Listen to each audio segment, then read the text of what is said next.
I don't need you guys anymore. Just sleep quietly here.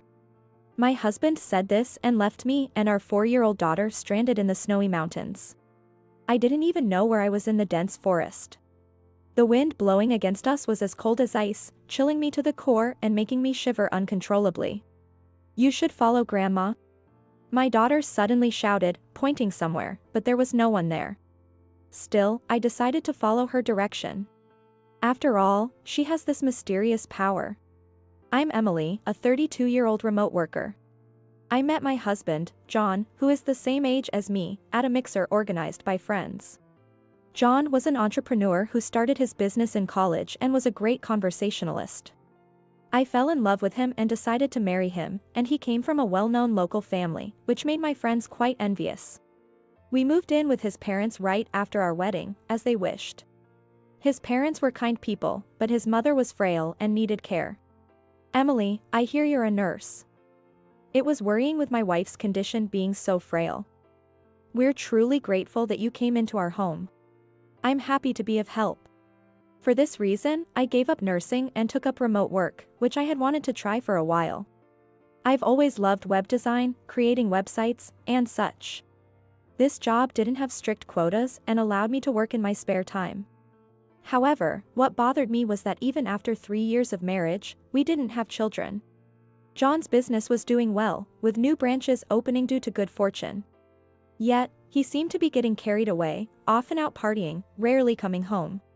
Hey, your mother isn't doing too well. You should stay by her side. Even if she doesn't say it, she surely wants to see you. Huh? You're there, that should be enough. I'm busy.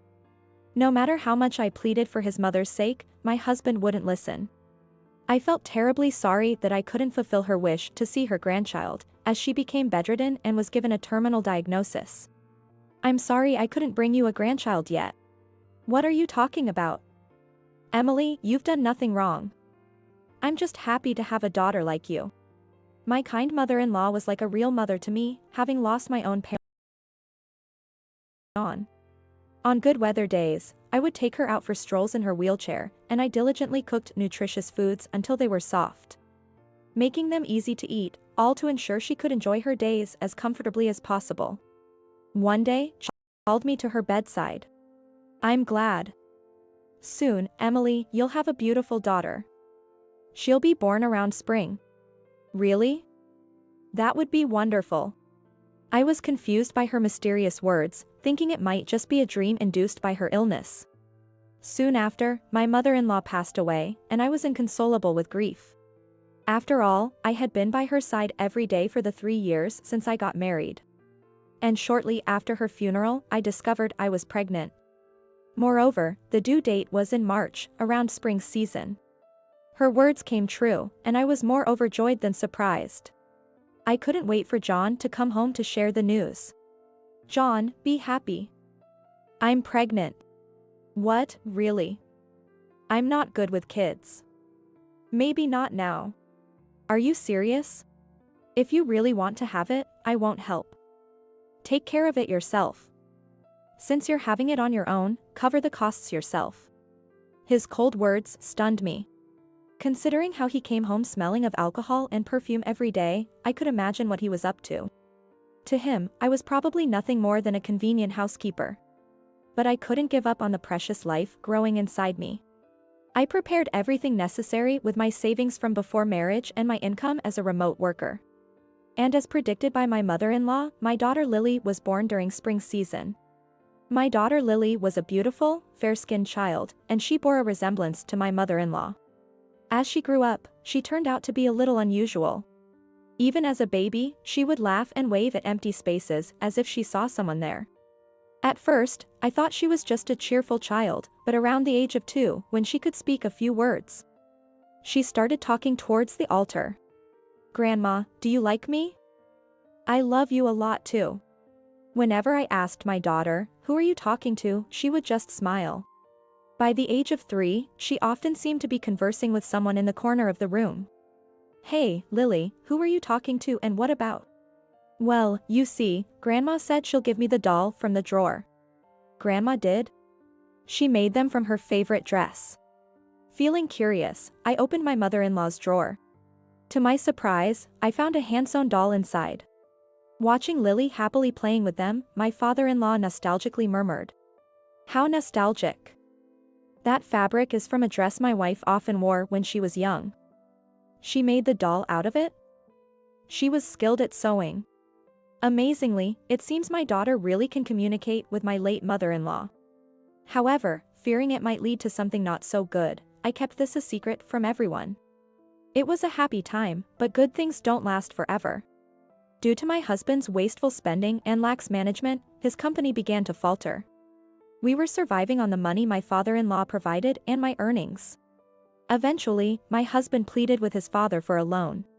Thanks to that, it seems he managed to somewhat stabilize the company, but could a man who continued his indulgent lifestyle really change? I was skeptical. One day, my daughter said something worrying. "Daddy is planning to do something bad." "What do you mean?" "I don't know. But Grandma is worried. She says to be careful." I didn't fully understand, but her words greatly concerned me. What bad things might my husband be up to? Could it be related to his company, or perhaps it's a matter of affairs or money? I pondered over it but didn't have any proof and couldn't confront my husband directly. Just to be safe, I started carrying a voice recorder with me. And I told Lily not to mention to Daddy that she can see Grandma. I had a bad feeling about it. After that, I was constantly worried by my daughter's words, and when I searched my husband's belongings, I found numerous receipts from nightclubs and bars. It seems he hadn't changed his habits, despite the company's troubles and getting help from his father. I also found a concerning note saying, "Consult the family about the plan." Family? Could it mean? If what my daughter said was true, then my mother-in-law was warning us. I felt a chill down my spine, thinking that something dangerous might be approaching me and Lily. For the following weeks, I remained vigilant, but ultimately, nothing else happened. Gradually, my caution was pushed to the back of my mind, and I returned to my normal daily routine. Then one day, unusually cheerful, my husband spoke to me. "Thanks to Dad's loan, the company is doing well again, and profits are rising. How about we go on a family trip for the first time in a while? More like, for the first time ever." Oh, right? Lily was so little back then. I booked a hotel near an amusement park in the mountains. Lily will surely be delighted. Is that so? My heart was torn. While I still harbored some doubts about my husband, I couldn't completely dismiss the desire to believe in the gentle expression he once showed me. If my husband has truly changed, this might be a chance to mend our relationship. Having agreed to the family trip, I was getting increasingly excited about our rare vacation as I prepared for it. On the day of the trip, I was shocked to see the rental car my husband brought. It was equipped with snow tires, indicating we might be heading into a heavily snowed-in area, which unnerved me. However, I hesitated to cancel for fear of spoiling his mood and ruining the trip. I silently got into the back seat of the car he was driving, with my daughter by my side. In hindsight, I should have been more cautious. Over an hour into the drive, as we headed deeper into the mountains toward the supposed hotel, the snow began to accumulate significantly. When he turned off the main road onto a mountain path, I became suspicious. "Hey, doesn't this road seem strange? Are you sure there's a hotel down this mountain path? Are you sure we haven't taken a wrong turn?" My husband didn't respond but continued driving with a grim expression. I started to feel anxious and held my daughter close, biting my lip in worry. Then, suddenly, the car came to an abrupt stop. "I don't need you guys anymore. Just sleep quietly here." With those harsh words, he dragged my daughter and me out of the car. "Oops, I'm taking your phone too." "Wait, please." No matter how much I screamed, he ignored me. As he drove away, he turned back with a sinister smile. Such a thing. We were left behind. Snow blanketed everything around us, and in the dense forest, I had no idea where we were. My cell phone had been taken by my husband, but secretly, I had packed a spare phone in my backpack. Unfortunately, there was no signal, and I was unable to call for help anywhere. From the moment we left the main road, I had a bad feeling, prompting both my daughter and I to wear our down jackets and keep our backpacks on. I had carefully packed for a winter trip, just in case. Despite hoping for the best, I never imagined things would turn this dire. The biting wind was freezing cold, making us shiver uncontrollably. I took out gloves from my backpack to warm us up and gave my daughter a caramel to calm her. As the snow worsened, the fear of being stranded grew. What should we do now? As despair set in, my daughter suddenly shouted, "Mommy, Grandma says to come this way." I looked to where my daughter was pointing, but there was no one there. No, I couldn't see anyone, but it seemed like she could. We should follow Grandma's directions. I decided to follow my daughter as she confidently began to walk. After all, she seems to possess a mysterious power. So, everything will be all right. I wanted to believe that. Carefully, to avoid slipping, I held my daughter's hand tightly as we walked through the snow. "Mommy, there's a light over there. Grandma says to head towards it." Indeed, there was a light in the direction she pointed. "We're saved." At that moment, I felt tears well up in relief. "Thank you," I whispered quietly to my late mother-in-law. Finally reaching the foot of the mountain and finding a hotel, we decided to rest and warm up. Since I had packed extra cash in my backpack, we could afford to stay for a while. During this time, I resolved to devise a plan to uncover why my husband targeted our lives and to prepare for revenge. "Don't think you'll get away with this. I'll find out why you tried to kill us, and you better be ready." 5 days later, I contacted my father-in-law. He was shocked to hear from me, but overjoyed to learn that both Lily and I were safe. He immediately came to pick us up from the hotel. According to my father-in-law, my husband had been telling people that my daughter and I had fallen into a ravine in the snowy mountains and were lost. I was utterly dismayed by his deception. Moreover, he's reportedly been saying, "We've searched but haven't found them, and it looks like we might not find them until spring. It would be pitiful to wait that long, so we should proceed with the funeral." My father-in-law mentioned that he repeatedly suggested, "Let's wait a bit longer." But his son is insistently moving forward with the preparations anyway. Furthermore, my father-in-law handed me something. This revealed a shocking truth. When I went to confront my husband, as expected, he was in the midst of preparing our funeral. Pictures of Lily and me smiling were displayed prominently as our portraits. That's when Lily and I suddenly appeared. The relatives helping with the preparations were so shocked they nearly collapsed, exclaiming, "What? How?"